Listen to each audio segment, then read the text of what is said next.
Ya, oke. Kreatif itu yang pastinya kan membuat sesuatu kan kreatif, membuat satu kreasi. Nah, kalau aku pribadi sih, yang pasti yang pertama kayak ada value dalam diri kita itu yang apa ya ngomongnya kayak jangan sampai itu dilanggar gitu. Ya, pokoknya dalam membuat sesuatu aku selalu nerapin value dulu kan. Value itu jangan sampai dilanggar. Setelah lu dapet value-nya, ya udah kita mikir gimana caranya supaya value ini bisa disampaikan ke orang-orang dengan cara yang menarik supaya mereka tuh menerima gitu. Oke. Jadi ya itu. Nah, sedangkan banyak orang, banyak content creator, banyak influencer yang bisa dibilang kayak mereka lebih mereka nggak terlalu peduli sama value, mereka lebih mentingin duit gitu misalnya, Iya. ya kan? Ya udah kalau udah mentingin duit itu gampang banget. Kayak kayak buat aja yang rame gitu.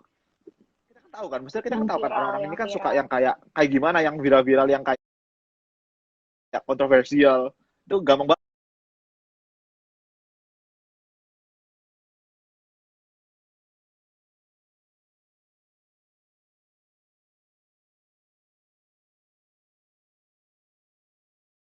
Hal viral berarti nggak kayak gitu ya, Kak Jerome? Kalau menurut aku sih semua itu bonus ya untuk viral, untuk dapat pemasukan, dapat endorse gitu itu bonus sih dari apa yang kita dari manfaat yang telah kita tebarkan ke orang-orang gitu. Alright. Tapi kalau kalau fokusnya di situ ya emang dapat sih duit pasti dapat, cuma dampaknya itu loh, ya kan? Apa Enggak, manfaat berarti yang kita kamu kasih ke kalau orang-orang? apa bikin konten gitu kayak di YouTube atau di mana-mana itu kamu riset dulu atau yang sesuka hati kamu aja? Eh ada riset, ada sesuka hati aku, tapi ya itu ada nilai dalam diri aku yang aku nggak boleh langgar gitu. Dan aku juga punya beberapa orang yang jadi quality control aku termasuk keluarga aku. Kayak misalnya aku mau buat ini, supaya aku bilang jangan deh ini dampaknya bisa kayak gini, bisa kayak gitu. Ya udah aku nggak buat Hmm. kayak gitu-gitu.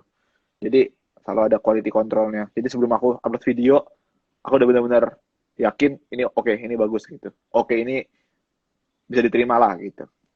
Oke. Oke. San, Ya. kok ya, yang happy kenapa sih?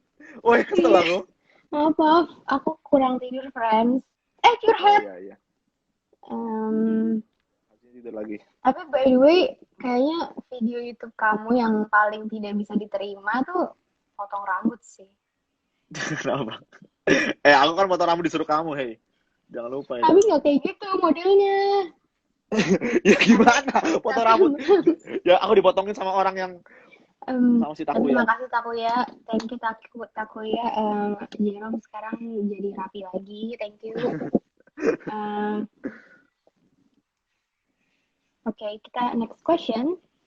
Oke. Eh, Wah ini yang suka ditanyain sama anak-anak zaman sekarang yang mau punya karir tapi bingung gimana mulainya. Gimana sih Kak Jero menggali ide untuk membuat Mm-mm. sesuatu sampai orang-orang mau lihat kamu sebagai sosok yang diidolakan gitu. Jadi kayak kalau Jero upload video tuh langsung orang tuh langsung buru-buru gak sabar untuk nonton tuh itu gimana sih caranya? Aku pribadi, aku pribadi nggak tahu kenapa orang-orang pada seheboh itu. Tapi ya misalnya kalau video yang seru-seruan ya tahu sih. Tapi kalau misalnya video yang kayak edukasi banget itu emang kurang diminati. Tapi ya nggak apa-apa. Kalau aku pribadi sih cara mikirnya, cara mikir dapat ide dari mana adalah kita harus melihat sekitar kita gitu. Kayak apa sih Hmm, yang kita pertama dari diri kita sendiri. Apa sih yang kita mau nonton sebenarnya gitu. oke. Oh iya Misalnya betul. ya kan kayak misalnya aku mikir dulu aku awal-awal mulai YouTube aku mikir aku tuh dulu tuh pingin belajar bahasa Jepang tapi nggak ada di YouTube gitu, nggak ada orang Hmm, Indonesia ngajarin bahasa Jepang di YouTube gitu. Jadi oh ya udah karena aku butuh itu, karena aku mau lihat itu, ya udah aku buat, karena belum ada yang buat aku buat gitu, ya kan.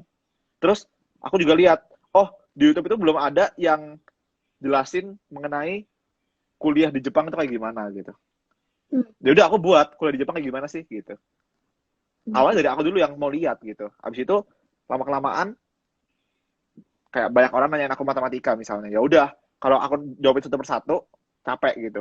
Jadi sekarang aja aku buat video, aku taruh di YouTube biar orang-orang bisa lihat gitu. Jadi ide tuh datang dari berbagai hal. Betul-betul.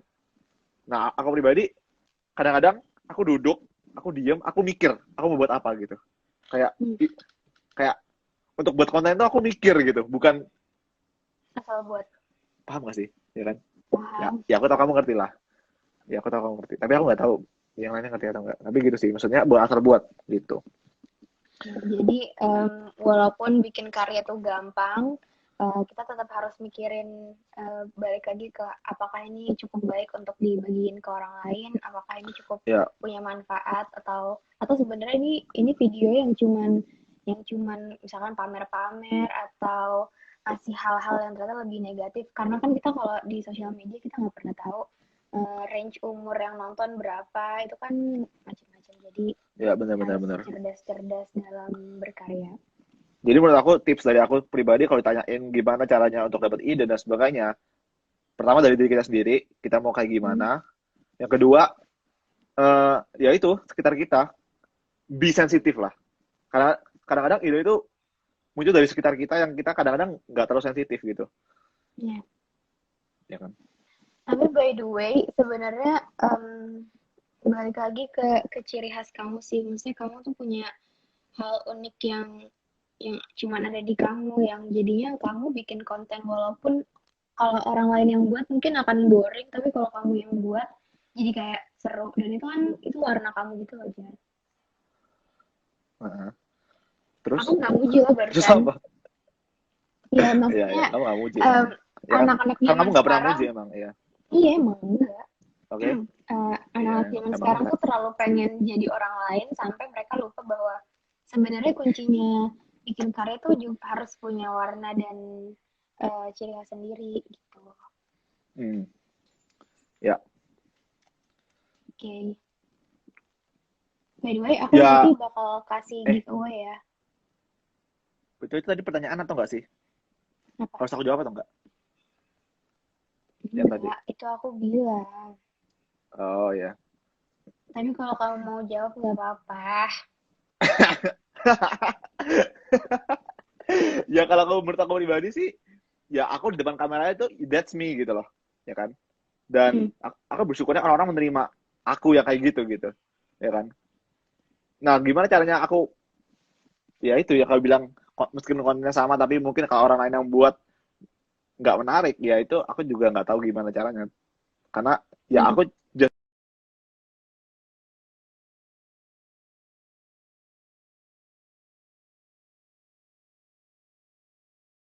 Iya, masukin gitu. Dan iya kalau kan? kalian tahu mbak-mbak yang kalau kalian guys tahu cewek yang di atas ini, oke oke oke, aku bisa. Aku belajar untuk jangan takut mencoba sesuatu karena kita sebagai manusia masa depan. Gimana? Oke? Lumayan Oke kan? lah. Ya. 7 dapet lah, Awas ya, udah 7. Ya. ada banyak yang nanya ya, San. Kita jelasin aja di sini. Gimana? Betul. Aku. Jadi, Aku. uh, ayo udah oke kamu. Jadi waktu itu kalau nggak salah waktu ada lagi banyak laporan dari pembaca tuh orang-orang yang membajak buku kita jadi PDF dan disebar di WhatsApp. Hmm. Waktu itu aku speak up di Twitter dan Jerome pun speak up di Twitter juga. Hmm. Nah, ternyata hari itu tuh Jerome DM aku. Hmm. Jerome kan centang biru kan, udah verified. Tapi aku nggak ngecek gitu loh, aku nggak kayak 5 hari setelahnya.